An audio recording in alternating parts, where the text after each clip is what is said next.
کسی علاقے میں ایک کسان تھا جس کے 2 بیٹے تھے۔ وہ کسان ذرا زمیندار آدمی تھا، کافی ساری جائیداد، کھیت کھلیان، باغات اس کے پاس تھے۔ اس کی موت کا وقت آیا۔ اس کسان کے پاس جہاں پر دنیا جہاں کی نعمتیں تھیں، بہت ساری مال و دولت تھی، اس کے پاس نبی پاک علیہ السلام کے 3 موئے مبارک بھی موجود تھے۔ سرکار دے بال مبارک بھی موجود سن، 3 موئے مبارک۔ اس کسان کی موت کا وقت آیا، جائیداد کا بٹوارا ہونا شروع ہوا۔ دونوں بھائیوں نے آپس میں مال و دولت کو تقسیم کرنا شروع کر دیا۔ باغات، کھیت کھلیان، جائیداد، جو مکان جائیداد بنائیاں سن، سب آدھا آدھا دونوں بھائیوں نے کر لیا۔ علامہ سخاوی لکھتے ہیں چونکہ اس کے پاس نبی پاک علیہ السلام کے 3 موئے مبارک تھے، تو بھائیوں نے کہا کہ جہاں پر ہر چیز کا بٹوارا کیا ہے، ہر چیز کو تقسیم کیا ہے، موئے مبارک کو بھی تقسیم کر لیتے ہیں۔ چھوٹے بھائی نے کہا ٹھیک ہے، کیسے کریں گے تقسیم؟ بڑا بھائی کہنے لگا کہ ایسا کرتے ہیں کہ 3 موئے مبارک ہے، 2 بھائی ہیں، 1 موئے مبارک تم رکھ لو، 1 میں رکھ لیتا ہوں۔ 1 موئے مبارک کو جو ہے وہ کینچی سے آدھا کاٹ لیں گے اور آدھا آدھا رکھ لیں گے۔ بڑے بھائی نے بات کی۔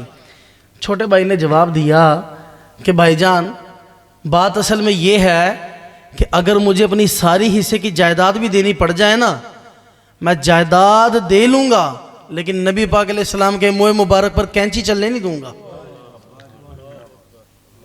محبت، نسبت، حضور کی اشیاء سے محبت کرنا، حضور کے دیوانوں سے محبت کرنا، حضور علیہ السلام کے جسم اطہر کے ایک ایک جزء مبارکہ سے محبت کرنا۔ بڑے بھائی نے کہا پھر تو کیا چاہتا ہے؟ چھوٹا بھائی کہنے لگا کہ میرے حصے دی ساری جائیداد لے لو، لیکن موئے مبارک پر کینچی نہ چلانا۔ میں نے کہہ دیا اور آپ نے سن لیا۔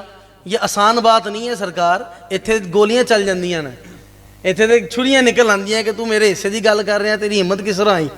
ساری زندگی پیار کرنے والا بڑا بھائی وہ دشمن نظر آتا ہے۔ بچوں کی طرح جس بھائی کو گود میں کھلایا ہو اس کی شکل تک دیکھنا پسند نہیں کرتے لوگ۔ جب بات آتی ہے نا جائیداد کی تقسیم کاری کی، تو آپ بھی کافی سارے تجربے کار ہوں گے، بیٹھے ہوئے آپ نے بہت کچھ دیکھا ہوگا۔ یہ کوئی عام بات نہیں ہے۔ اس نے کہا کہ میرے حصے کی جائیداد لے لے، حضور کے موئے مبارک کو کاٹنے نہیں دوں گا۔ بڑے بھائی نے کہا ٹھیک ہے، پھر 2 تو رکھ لے، 1 میں رکھ لیتا ہوں۔ چھوٹا بھائی کہنے لگا کہ نہیں، اگر میرے حصے کی جائیداد رکھنی ہے تو موئے مبارک بھی میں 3 ہی رکھوں گا۔ جب حصہ لینا ہے تو پھر پورا لے دے، منو پورا دے، برابری کرنا پھر۔ اور برابری کی بات کریں تو برابری تو ہو ہی نہیں سکتی۔ کیوں؟ بظاہر تو جائیداد تو لے جائے گا، لیکن کائنات کا خزانہ میرے پاس آ جائے گا۔ بہرحال کیا ہوا، بڑے بھائی نے بات مان لی۔ اس نے کہا سستا سودا ہے، ساری جائیداد اس نے لے لی، 3 موئے مبارک اس چھوٹے بھائی نے اپنے پاس رکھ لیے۔ علامہ سخاوی لکھتے ہیں رحمۃ اللہ علیہ کہ اس شخص کا یہ معمول تھا کہ صبح دوپہر شام وہ نبی پاک علیہ السلام کے موئے مبارک کو اپنے سینے کے ساتھ لگا کر رکھتا، اور کیا کرتا؟ موئے مبارک کو نکالتا، حضور علیہ السلام کی ذات پر درود پڑھتا، موئے مبارک کو چومتا، آنکھوں کے ساتھ لگاتا۔ اس کا یہ معمول تھا، اور جو گزشتہ اس کے پاس جو کچھ وقت بچ جاتا اس میں وہ جو ہے وہ اپنے کاروبار کا سلسلہ چلا لیتا۔ بزرگ لکھتے ہیں کہ اللہ تبارک و تعالیٰ نے اتنی دولت عطا فرمائی کہ اپنے بھائی سے 10 گنا زیادہ امیر ہو گیا۔ بظاہر کچھ ہاتھ میں نہیں تھا، لیکن بھائی سے 10 گنا زیادہ امیر ہو گیا۔ اللہ تبارک و تعالیٰ نے یہ انعام عطا فرمایا۔ ایک وقت آیا جب اس کی بھی موت کا وقت آ گیا، وہ بھی مر گیا۔ اس کے مرنے کے بعد مشہور زمانہ اس علاقے کے بزرگ تھے، وہ رات کو سوئے، رات کو سر کی آنکھیں کیا بند ہوئیں، دل کی آنکھیں جاگ گئیں۔ نبی پاک علیہ السلام خواب میں تشریف لے آئے۔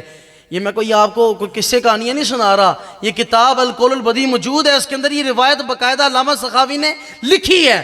نبی پاک علیہ السلام خواب میں تشریف لائے، اور خواب میں تشریف لا کے کیا کہتے ہیں کہ جاؤ اور علاقے میں اعلان کر دو کہ وہ بندہ میری ذات سے محبت کرتا تھا، میرے نام سے محبت کرتا تھا، میرے بال سے محبت کرتا تھا۔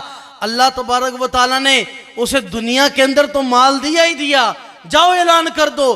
اللہ تبارک و تعالیٰ نے اس کی قبر کے اندر وہ برکت رکھ دی ہے کہ جس کو بھی کسی چیز کی حاجت ہو اس کی قبر پر جا کر دعا کرے، اللہ تعالیٰ اس کی حاجت پوری فرما دے گا۔ حضور علیہ السلام کی ذات سے محبت کرنے والا دنیا کے اندر بھی جو ہے وہ فائدہ کماتا ہے، آخرت کے اندر بھی فائدہ کماتا ہے. اور وہ کہتے ہیں نا، جو بھی پڑھتا ہے شہ لولاک کے اوپر درود، قبر میں اس کا سلامت تن بدن رہ جائے گا. تو اگر قبر منور کرنی ہے، میرے نبی کی ذات سے محبت کرنا سیکھو. اور حضرات دی وقار، آخری بات کر رہا ہوں، میرے نبی کے بال سے محبت کرنے کا والے کا یہ عالم ہے. جو حضور کے بال سے محبت کرتا ہے اس کو یہ ایک مقام مل گیا. حضور کی آل سے محبت کرنے والے کا عالم کیا ہوگا؟ اور لوگ کیا کہتے ہیں کہ نبی نور نہیں کہنا. بلا تمثیل، بغیر کسی اشارے کے، آپ سمجھدار لوگ ہیں. لوگ کہتے ہیں نبی کو نور نہیں کہنا، کہاں لکھا ہے؟ میں کہتا ہوں رکھ اپنا عقیدہ اپنے پاس. سن ہمیں اعلیٰ حضرت نے کیا عقیدہ دیا.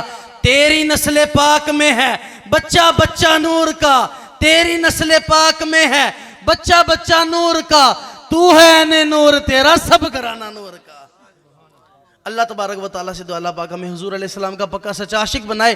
حضور علیہ السلام کی اہل بیت طہار سے محبت کریں، حضور کے صحابہ سے محبت کریں، حضور کے غلاموں سے محبت کریں. حضور علیہ السلام کی آمد کے جو اس طرح کے مبارک اور بہترین پروگرام ہیں، ان میں تشریف لایا کریں. بزرگان دین سے نسبت رکھنے والے لوگ موجود ہیں. یاد رکھیں، حضور سے محبت کا دم بھرنے والے اگر نماز نہیں پڑھیں گے تو کوئی فائدہ نہیں ہوگا. توجہ ہے، آپ نماز کی بات آئیے، لوگ کی ذرا مڑ گئے ہیں تو پڑھنی نہ پہ جائے گی تھے. نماز کی بات آ جائے نا، مولوی نماز کی بات کرتے نا تو لوگ کی ذرا سیڈتے ہو جاندے ہیں. اگر حضور سے محبت کرنے کا دعویٰ کرنا ہے تو میرے نبی نے یہ بھی تو فرمایا قرۃ عینی فی الصلاۃ، کہ نماز میری آنکھوں کی ٹھنڈک ہے. تو ہم اگر نماز نہیں پڑھیں گے تو بتائیں کیا نبی ہم سے راضی ہوں گے؟ بولیں تھلے والے نہیں، اسٹیجاں تو آواز آنڈی ہے، جڑے اگے پڑھتے نا وہی کہن دینا، اور جڑے نہیں پڑھتے وہ بولو نا ذرا. تو بتائیں اگر نماز نہیں پڑھیں گے حضور خوش ہوں گے؟ تو اس لیے نماز کی پابندی کریں. اللہ تبارک و تعالیٰ ہمیں عمل کی توفیق عطا فرمائے.